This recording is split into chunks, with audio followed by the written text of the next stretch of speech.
베드로와 요한이 성전 미문에 앉아 구걸하던 사람을 잡아 일으킨 사건이 있었습니다. 이 사건은 그 거린에게 있어서는 인생의 대전환점이 이루어지는 위대한 사건이죠.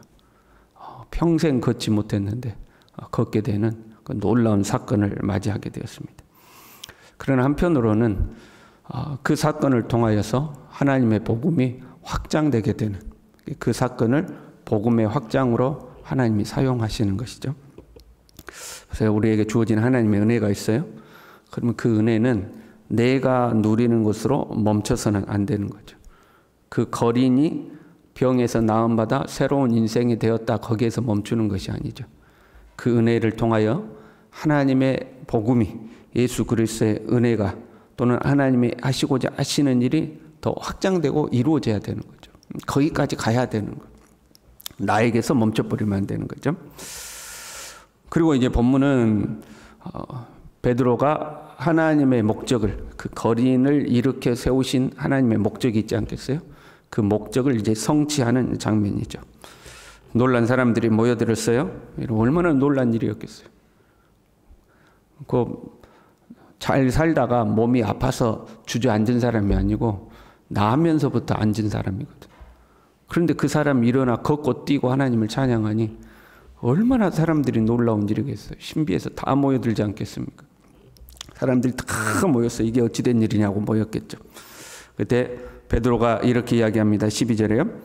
베드로가 이것을 보고 백성에게 말하되 이스라엘 사람들아, 이 일을 왜 놀랍게 여기느냐? 놀라운 것이 당연한 거지. 안 그래요, 여러분? 아이고, 앉아있던 사람 일어나 걷고 뛰면 놀라운 게 당연한 게 아니에요? 그런데 베드로는 이 일을 왜 놀랍게 여기냐? 놀라울 일 아니라, 놀랄 일 아니다. 예수님에게는 이 정도는 아무것도 아니다 이거죠. 그 죽은 자도 살리셨다. 그런데 뭐 앉아있다 일어난 거 이거 아무것도 아니다.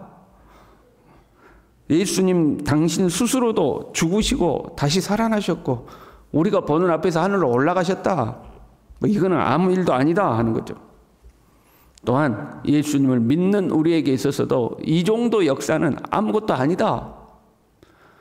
몸의 병이 고쳐진 것이 놀라운 것이 아니라 영원히 구원받는 것이 훨씬 놀라운 것이다 하는 거죠. 놀라지 말라. 이건 아무것도 아니다 하는 거죠. 그 다음에요. 우리 개인의 권능과 경건으로 이 사람을 걷게 한 것처럼 왜 우리를 주목하느냐.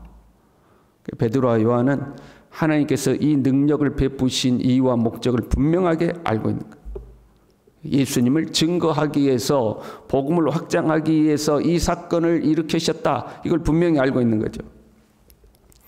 하나님의 의도를 놓쳐버리면요, 사람들은 다른 사람들이 나를 주목하는 것을 이제 즐기게 되는 거죠.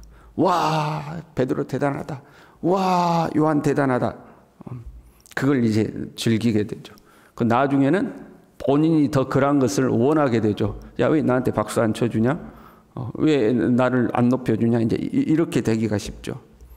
우리는 내 자신이 주목받고 내 자신이 높아지는 것을 좋아하는 거거든요.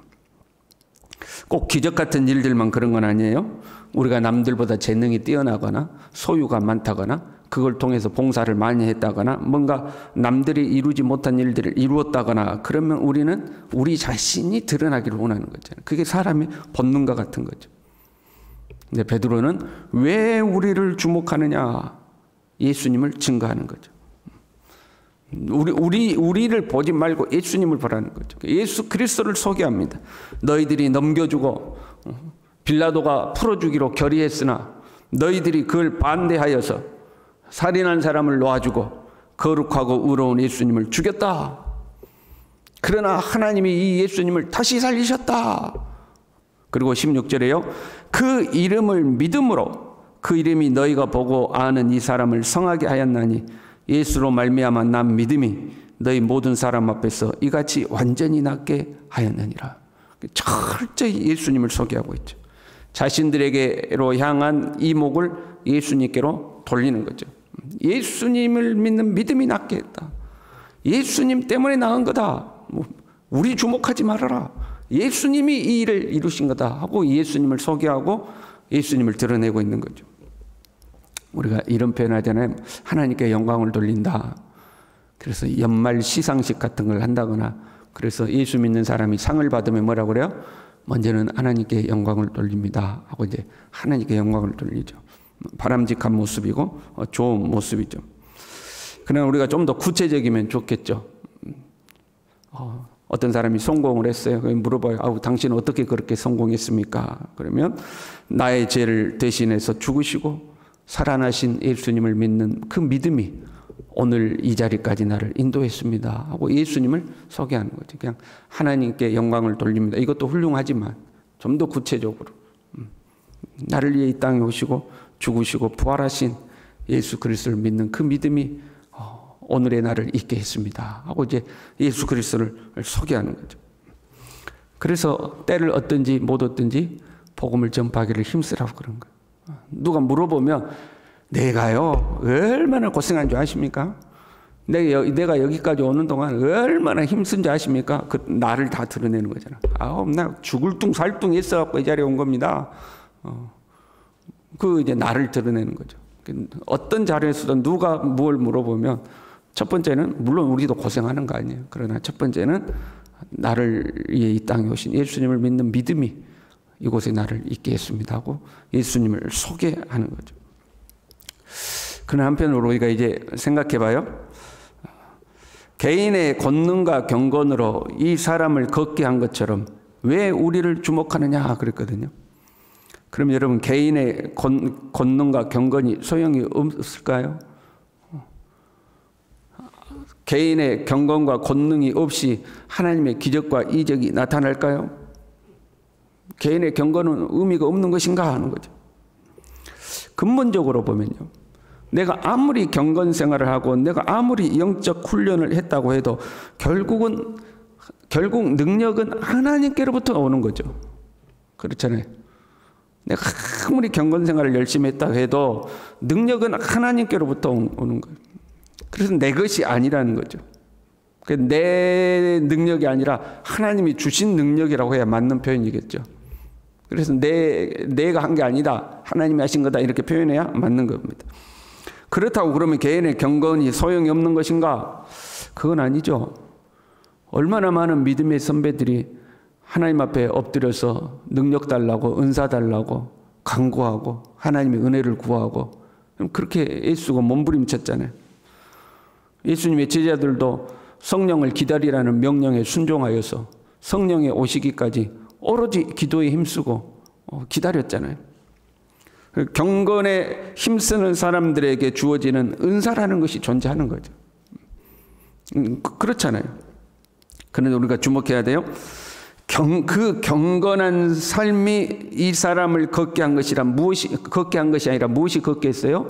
믿음이 걷게 했다 이렇게 이야기하고 있죠. 지금 베드로는 우리의 경건과 권능이 이 사람을 걷게 한 것이 아니라 예수님을 믿는 믿음이 이 사람을 걷게 한 것이다 이렇게 이야기한 거예요.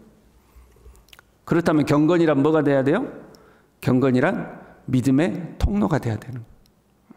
왜 우리가 경건 생활을 하는가? 그 경건을 통하여서 예수 그리스도에 대한 믿음이 더 두터워지게 한 거예요. 그러니까 경건 생활을 열심히 했어요. 그런데 믿음이 안 생겨요. 그러면 그 경건이 의미가 없다 이 말이에요. 어떤 사람이 하루에 기도를 10시간씩 한다고 해요.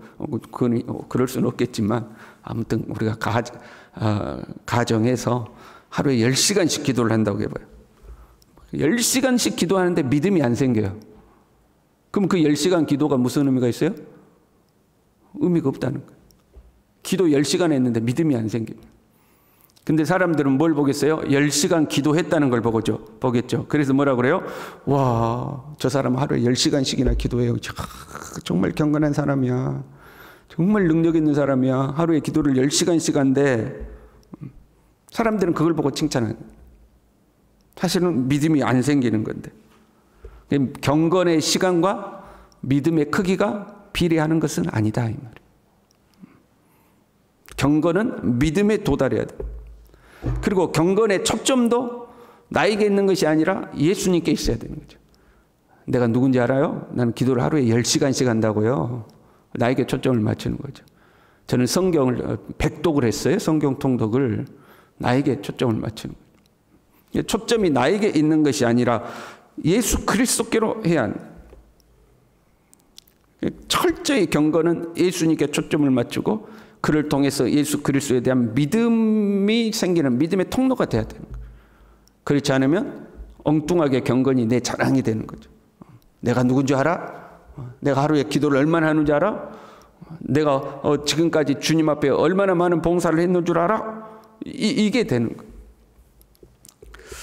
경건에 어떤 규모가 있는 사람들, 경건 생활을 좀 했다는 사람들 중에 실수하기 쉬운 것이 그거죠.